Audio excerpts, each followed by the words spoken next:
Anin, Sego, hello. My name is Rev Dr. Teresa Burnett-Cole.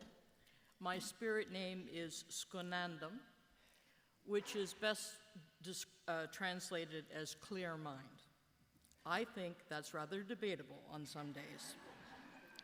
My people are Mohawk from the Tyendega-Dene territory, and I am a member of the Wolf Clan. I serve you as the Indigenous representative on the executive of EOORC, and I also serve as the Indigenous rep for my sins on the General Council executive. In keeping with the oral tradition of Indigenous people, I'll share with you what I have learned and ask you to listen to my words with both your minds and your hearts. So thank you for giving me the opportunity to address the court concerning the remit which is before us. Now, if you're not sure of what a remit is, it's a church procedure that's required when an amendment is made to the basis of union. Now, this makes sense if you understand the basis of union to be our agreement concerning how we will live with one another.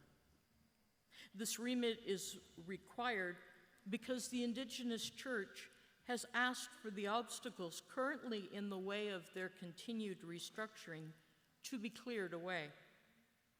We in the Indigenous Church believe that Creator is calling us to continue constructing the governance framework of the National Indigenous Circle. This work requires changes to the Church's structure so that it properly reflects both the governance of the Indigenous United Church and its relationship to General Council and General Council Executive. Our General Secretary, Michael Blair, has responded to this call by putting forward this unique remit. Now, I say it's unique because it's preemptive in nature. That is, he's advocating that we, as the United Church, clear the path to allow change without knowing the final shape of what the Indigenous Church will be. Because guess what?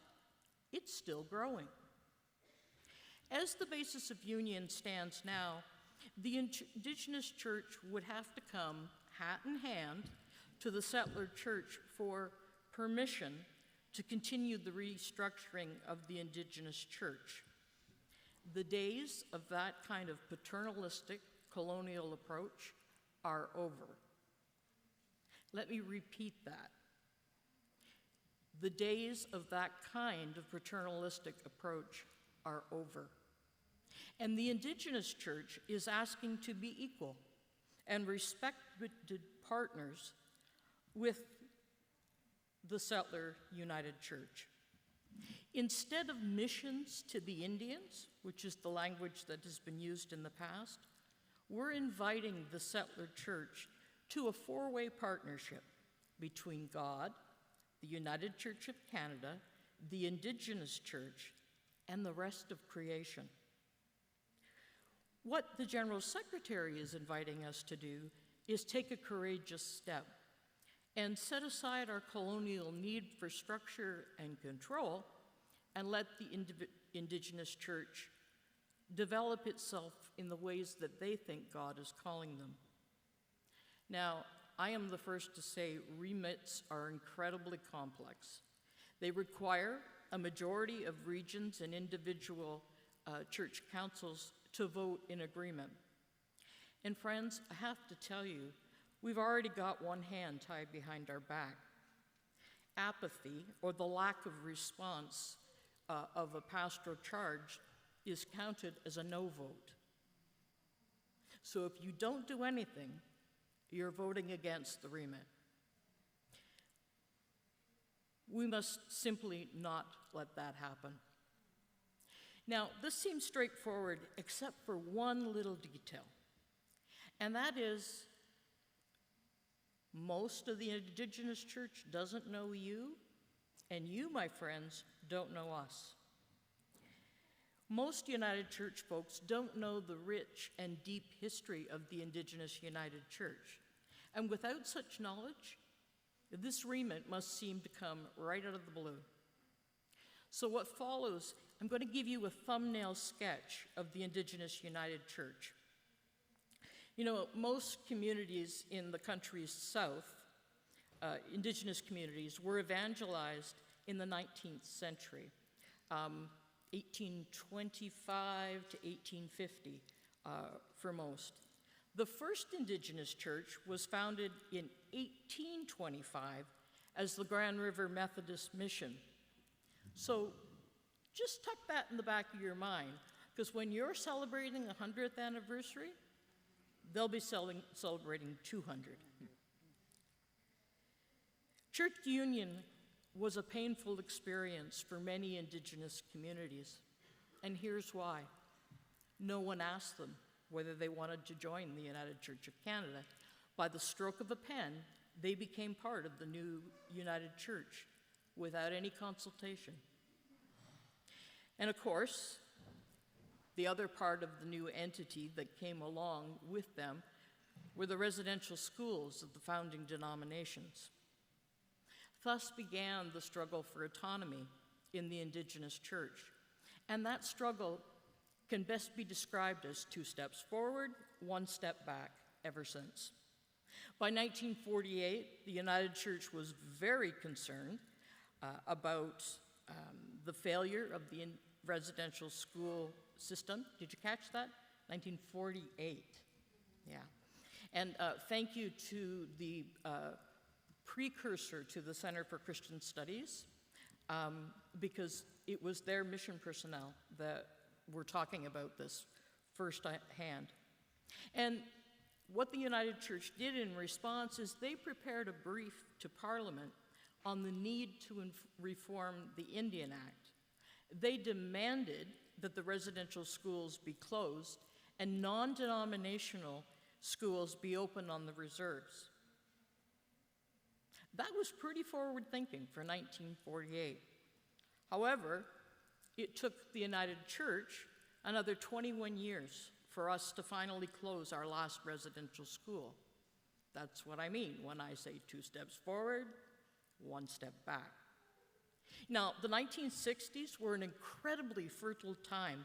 I mean, there was, the civil rights movement in so many sectors was taking off. And that was true for Indigenous people, too. The American Indian movement, the National Indian Brotherhood, many of the organizations that even today help us to organize ourselves were founded in that time period. And you know what? The Indigenous United Church people were also involved in that reawakening. By 1977, that's 52 years after church union, the United Church leadership had realized that a review of Indigenous ministries needed to happen. And as a result of that review, a series of national Indigenous consultations began in 1980. These consultations would meet for the next 25 years. Another progressive step that came out of that 1977 review was the establishment of community-based theological educational training centers specifically designed to produce Indigenous ministers.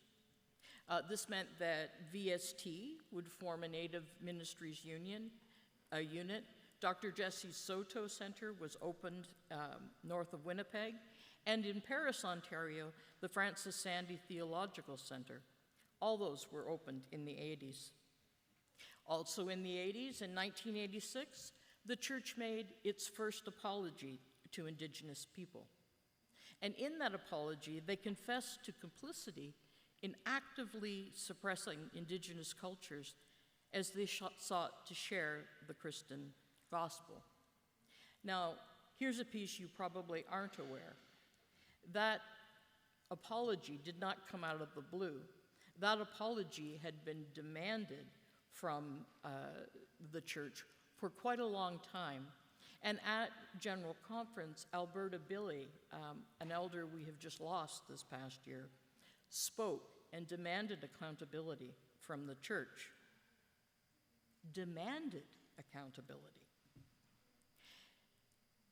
The hard truth is, the apology was heard and recognized, but it was not accepted. They said, please show us by your actions what you're telling us in your words.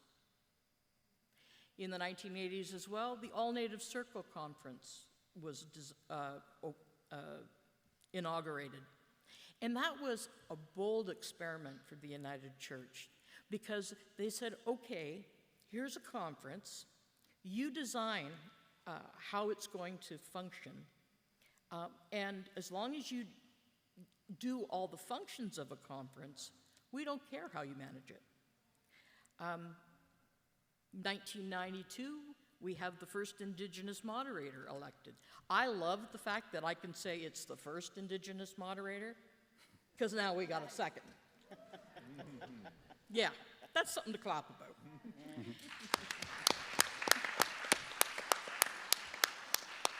1993, the United Church gave a brief to the Royal Commission on Aboriginal people. That was a good thing to do, and we got our say in front of government. 1994, the Healing Fund is established, and it limps towards its goal of $1 million.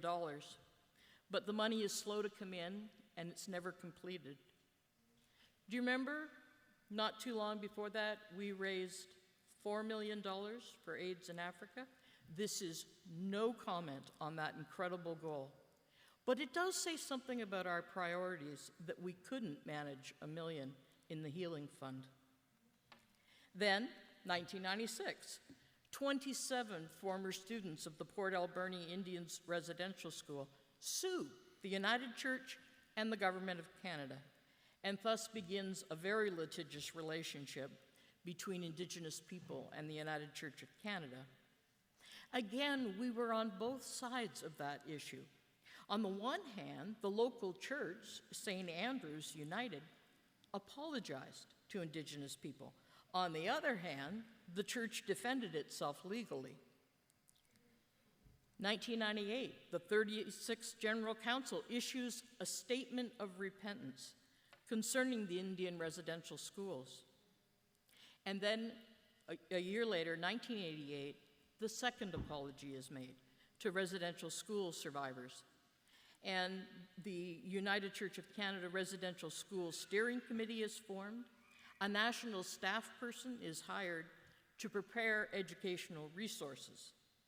Just a gentle note, those educational resources were for you, not us. Finally, in 2006, the United Church signs the Indian Residential Schools Agreement. Just note that it took 9 years to get to the point of signing the Residential School Agreement. Again, 2 steps forward, and then what? 1 step back. In 2008, the Aboriginal Ministries Circle is formed. This is the first time there's a separate working unit in the GCO, the General Council office. That was a very big deal. In 2011, the 2 Indigenous schools, Dr. Jesse and Francis Sandy, were put together to form the Sandy Soto Spiritual Center. It was a financial decision, but it's very, very difficult to train ministers from such a diverse amount of backgrounds in the same class. It has been a rough go ever since. 2 steps forward.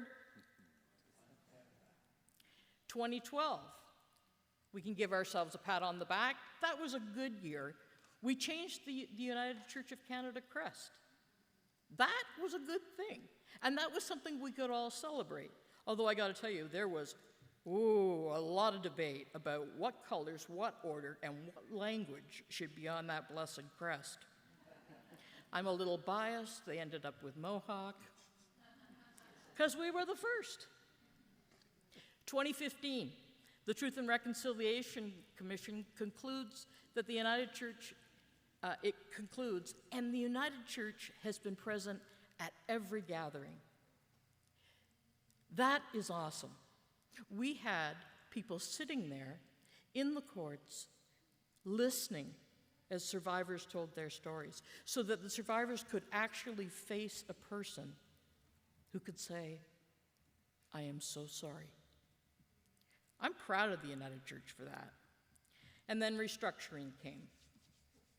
And if restructuring in 2019 was hard on us, it was devastating in the Indigenous Church, because the All Native Circle Conference was dissolved right along with the rest of the conferences. That was very painful, because the Indigenous Church had found ways to work together, ways that were consensus and circular, and all of a sudden they were tossed into this other thing. In fact, they weren't even tossed into one thing, they were tossed into a whole bunch of regions, knowing that we needed to do something different with the Indigenous Church, but we just weren't sure what that was going to be. Well, we ended up with the National Indigenous Council and a National Elders Council, and the United Church directed its Indigenous communities of faith to figure out how to be the Indigenous United Church. And folks, that's what we're working on, and that's what this remit is about. And while it was difficult to lose ANCC, there was hope, and there was a little bit of excitement about what could possibly happen with this new entity. And then, 2015, 215 graves are found at the former Kamloops Residential School. The bandage is ripped off, and trust erodes again between the Indigenous communities and the United Church. It's been 2 steps forward, 1 step back. So my question to you is the remit going to be a step forward? I have to tell you, the stakes are very high, and what hangs in the balance is the future of approximately 66 Indigenous communities of faith.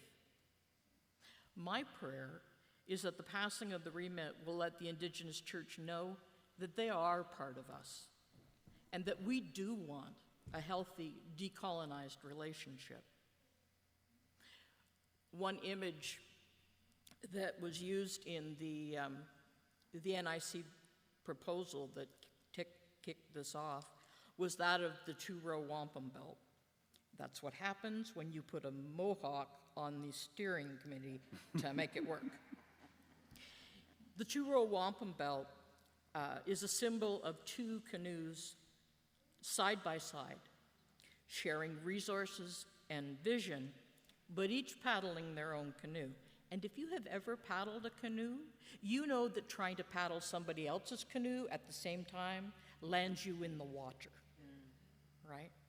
So I'll end this presentation by leaving you with a question. What will the message of the United Church be? What will they say to Indigenous people if this remit is allowed to fail? Over to you. Okay, we have the mics on the floor. Any questions? Please come up to a microphone. Identify yourself, please. Apologies, I didn't give my name the last time. Ron Bulmer, Johnstown United.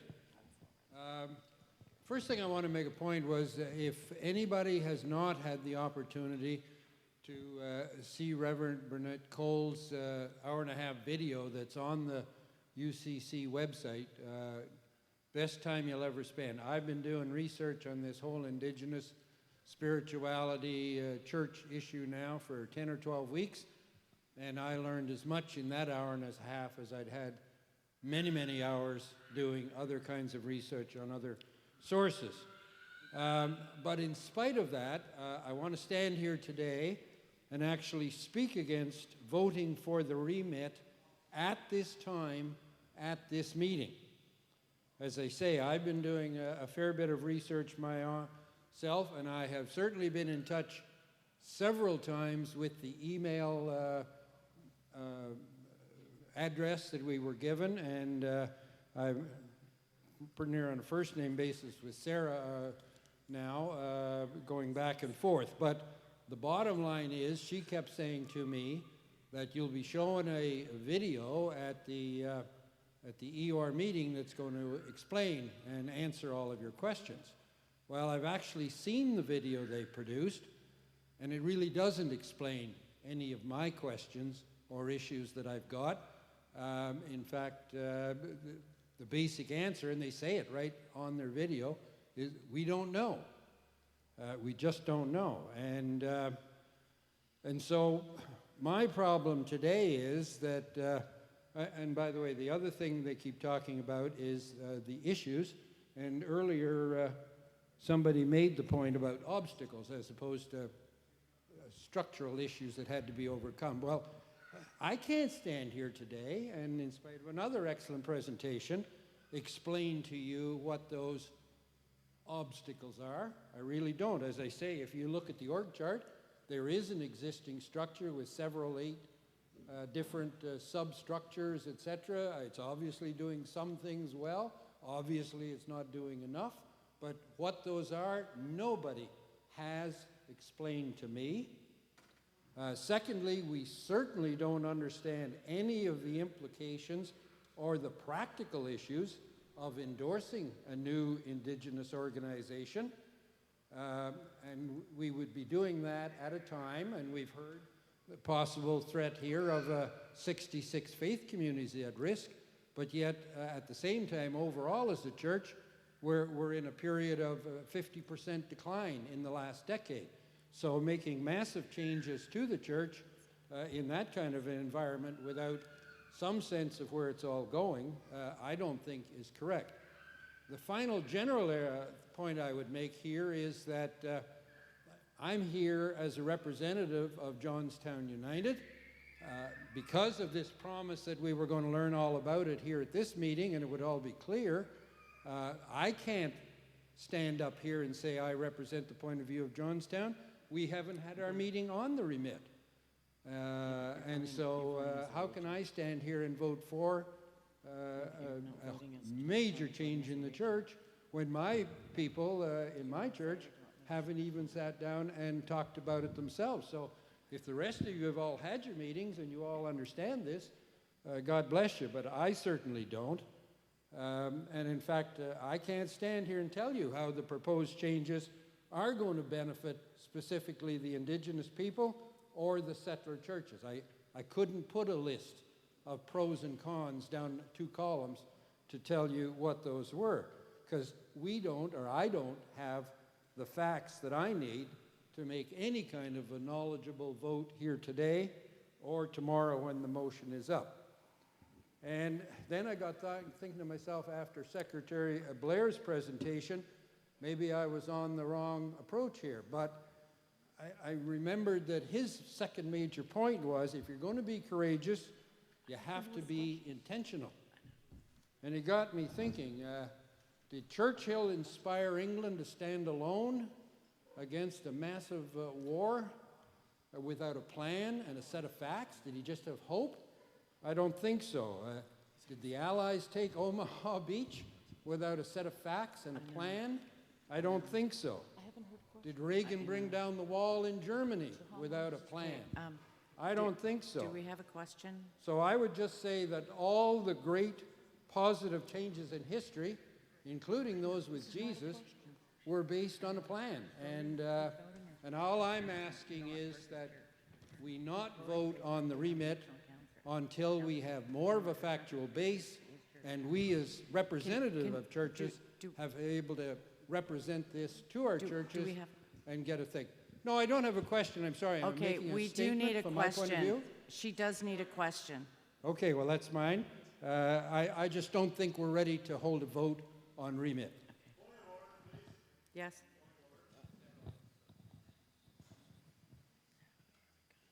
David Sherwin, Zion Memorial United Church in Carlton Place. If I understand the agenda correctly, we are being presented with a notice of motion. There is an item on the agenda tomorrow that shows a vote on the remit.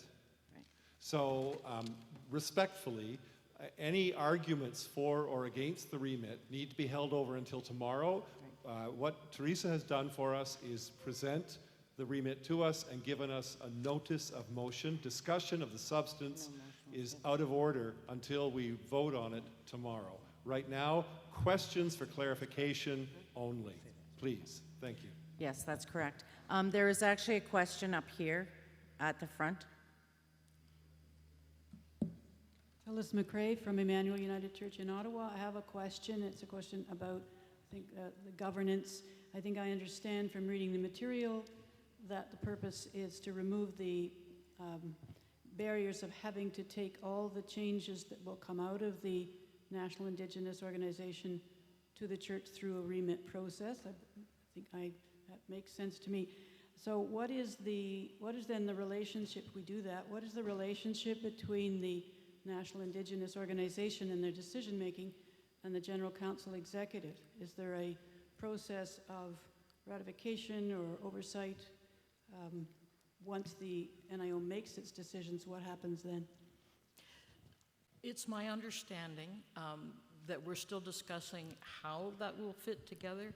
It looks like there's been a request that there be some representation on the General Council Executive from the Indigenous Church, and they've also asked that there be a representative from the General Council Executive be on their committee, so that the lines of communication will happen and flow easily. The plan is to present a more detailed plan to the National Indigenous Spiritual Gathering, which will be happening in late July. That is the decision-making body for the Indigenous Church. And then more information will go from there back to the General Council Executive and to General Secretary. Thank you. We have another question over here. Liz Church. Teresa, as I read through part of the remit, I noticed it says an autonomous national Indigenous organization. My first question is, has that already been established? Like, is that already set in place? Not yet. That's part of what this remit's about. Okay. And my other question is, when we talk about your church, the Indigenous Church, are they following our biblical principles as we do? Absolutely. Thank you. They also follow the 7 sacred teachings, which, if you look at them up close and personal, sound remarkably like the 10 Commandments. Mm-hmm. And I can't give a comment, but I would just ask you again, from what Michael Blair said today, do you feel that this path that we are embarking on is within the guidelines of how we are going to be courageous communities? I certainly hope so. Thank you, Liz. Any further questions?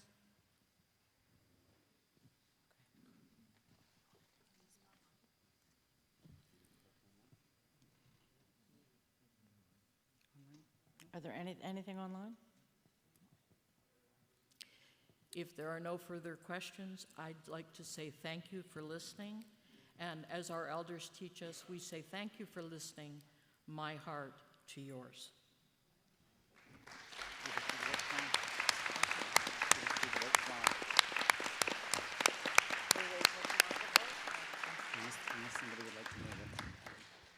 Okay, so just a question. Would anybody like to move this as a motion?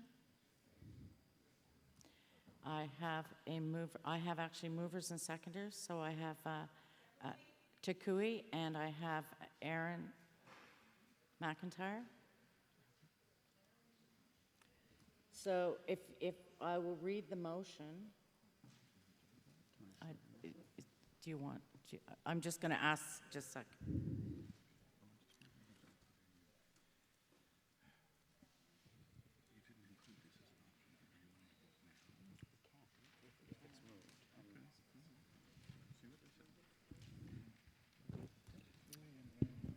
So we have a mover and a seconder. Any other further questions? Oh, yes, motion. sorry, I'll read the motion. Moved by Takui. It's going to be on the screen. We'll read it out. Okay.